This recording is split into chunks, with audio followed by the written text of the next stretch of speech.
இன்னைக்கு வெள்ளிக்கிழமை காலையில் எழுந்திரிச்சு முதல்ல இந்த தொட்டி செடிக்கெலாம் தண்ணியை ஊற்றி விட்டுறணும் அப்படின்னு சொல்லிட்டு எல்லா செடிக்கும் தண்ணியெல்லாம் ஊற்றிட்டு அப்புறம் முத்தம் தூத்து தொளிச்சிட்டு எனக்கு தெரிஞ்ச மாதிரி ஒரு குட்டி கோலத்தை போட்டுட்டு இப்போல்லாம் நான் டெய்லியுமே கோலம் போட ஆரம்பிச்சிட்டேன்.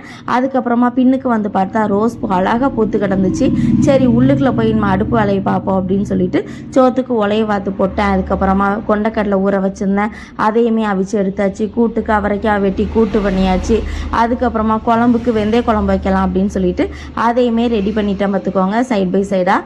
அதுக்கப்புறமா காலையில் வந்து நம்ம உளுந்தங்களி கிண்டலாம் அப்படின்னு சொல்லிட்டு சுத்தமான பனங்கருப்பட்டி அதை வந்து தண்ணிக்குள்ளே போட்டு நம்ம கருப்பட்டி பால் எடுத்துக்கிறணும். பால் எடுக்கலை அப்படின்னு வச்சுக்கோங்களேன், அதில் தூசியாக இருக்கும் பார்த்துக்கோங்க, அது நமக்கு ஒரு மாதிரி இருக்கும். இன்றைக்கி வந்து நான் என்ன ப்ராடக்ட் யூஸ் பண்ணியிருக்கேன் அப்படின்னு பார்த்தீங்கன்னா யானா சீக்ரெட்ஸ் சூப்பராக இருக்குது. இது வந்து என்னுடைய ஃப்ரெண்டோட ப்ராடக்ட் தான். உண்மையிலே நான் திரிக்கிற மாதிரியே இருந்துச்சு. கடைசியில் நல்ல செக்கில் ஆட்டின சுத்தமான நல்லெண்ணெய் நானே தயாரித்தது, அதே ஊற்றி